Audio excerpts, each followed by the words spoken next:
Welcome to this LEX 18 Digital Conversation. I'm Dia Davidson. Do you know how to trace your family tree to see if you share the rich culture of being a Native American? Well, joining us to speak about this topic is Tressa Brown, Historic Preservation Coordinator of the Kentucky Heritage Council, as well as Helen Dancer, Chair of the Kentucky Native American Heritage Commission. Ladies, welcome. Thank you. Thank you. Let's talk a little bit about this. This gives me goosebumps because it is America's history. This is true American history. Yes. Let's talk a little bit about the tribes that are indigenous here to Kentucky, and where are they? Where are they now? The primary tribe that was indigenous to Kentucky would have been the Shawnee people. And there are still many Shawnee people living in this Commonwealth of Kentucky, but there is no Shawnee tribe in the Commonwealth today. There are several pieces of historical material that has been left here by the Shawnee people. For example, Lower Shawneetown up in the Maysville area and Indian Oldsville in the Clark County area. But all the Shawnee recognized tribes now are outside the Commonwealth of Kentucky. Is there no recognition by the Commonwealth of Native indigenous people? No, there is not. The legislature at this point has not officially recognized any Indian peoples living in the Commonwealth. We do have a number of people living here who form groups, but they're basically, as far as legality is concerned, they are unofficial groups. But we do have a number where American Indians with Indian descent live in the Commonwealth and meet together on a regular basis. The majority of those are claiming Cherokee heritage because in addition to the Shawnee being here historically, so were the Cherokee, so were the Chickasaw, and so were the Uchi. They were just in different areas of the Commonwealth rather than here in the central and eastern part of the Commonwealth. But just like with African American history, it seems like it has been stripped away, not talked about. Some people don't even know that they may share, or there are some who say they share but really don't share. So how can you find out, especially with the history somewhat erased? There are several avenues. For example, I grew up always knowing that I carried American Indian ancestry. That was from my mother's side. In the early to mid 2000s, I had Family Tree DNA run my DNA and my brother's DNA. I was literally shocked when I found that my father carried as much, if not more, American Indian ancestry than did my mother. Wow. I was very fortunate in that I have a brother who is very interested in genealogy and has really dug into the patriarchal side of our birth family. And so we can track basically where I gained my ancestry from my father. But this happened because we knew grandparents, great-grandparents, and great-great-grandparents from the genealogy. And then a man in Alabama sent me an email and asked, how does this woman fit, because she's my relative too? Oh. And by linking those two together, I knew where my ancestry lay on my father's side. Wow. So when we see shows on TV that are helping people to track and figure out who they are, it really does work, huh? It does, but just getting your genealogy back through the DNA is not enough. Okay. It's got to be tracked on paper. Okay. And so you need to begin to follow the paper trails. And what I did was to take my brother's DNA and start tracking it through my father's lineage. And just because I got this email from a cousin in Alabama, then I knew, yes, we have Native ancestry. We know basically where it is. But now suppose names have been changed, like I was sharing with you with my husband's grandfather. Names changed, records are destroyed. How can you, when you know from experiencing this individual that they were a Native individual, how do you go back and sort of put Humpty Dumpty back together again? Can you? Sometimes you can. And genealogists do a really good job of looking not just at birth and death certificates, but broadening out their search to tax records, to census records, to court records, and being able to track names and relationships in that manner. So even though your birth and death certificate or birth certificate might be lost, there are other ways to trace those sometimes. Okay. Name changes, which happen frequently among African American and Native American histories for a variety of reasons, make it more difficult. And tracking the women's line is a lot more difficult because their family names frequently are dropped and lost. Right. They become Mrs. whoever, So, right. and their family relationship is lost. You can also check in church documents, because in many instances the church kept baptismal records, marriage records, and that might be an avenue to begin looking as well, and in the family Bible. Gotcha, gotcha. Let's talk a little bit about that. You were telling me that there is a hymn that we sing in all churches, and we attribute it to the songwriter's own particular pain, but we don't attribute it elsewhere. But you said it's very important to Native individuals. It is very important to Native, because if you know the real history about Amazing Grace, you know the cultural connotations there, and the American Indian shared in some of that cultural disparagement and in some of the cultural pain. And Amazing Grace became the hymn of the American Indian people. We have a commissioner who sings Amazing Grace in Mohawk. I typically will sing it in Cherokee during Native American Month in my church. You're kidding. The Methodist Hymnal now has the first verse of Amazing Grace in Choctaw and in Mohawk and in Cherokee and in Creek. Can you sing a little? I have to have the words to do it, so okay. Had I known this, I would have been happy to brought that's it. Okay, that's okay, that's okay. You know, it's such a rich history and vibrant history. Is it a dying history? I would say no, that it is not, even though I know that Tressa will corroborate this.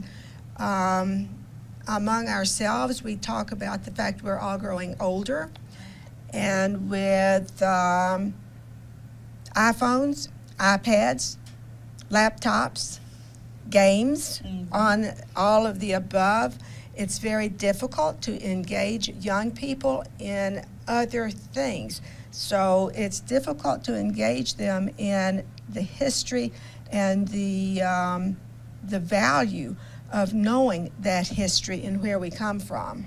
So, Tressa, if there's a parent out there that is like me, who has a little person who has Native blood running through her veins, we celebrate by allowing her to express herself. What other avenues, what other resources are out there for people who are trying to help their child explore the diversity that's within? Sure. There are some good resources online. You just have to be very choosy, like anything else online. Sure. And learning about your own heritage, if you know the tribal heritage, some people don't. Right. And so they look for a fit for them, and that's okay. You have to, I guess, see what your own soul says to you about who you are, and then seek out people to help you learn. And I think a lot of us have learned academically, but when you start learning on a personal basis, that's when you really get hooked. Yeah. That's when you start understanding. Exactly. And I think there's organizations across the state, there are events across the state that would be places to introduce Native culture and to be introduced to Native peoples that can help teach. But we have something that's coming up. We were talking about that in Stanford. That's an event that's coming up. That is Indigenous Peoples Day proclamation that was recently passed. And it's going to be celebrated on October 9th, which is, according to the calendar, celebrated as Christopher Columbus Day. Yes. But that's almost like a dirty word, isn't it?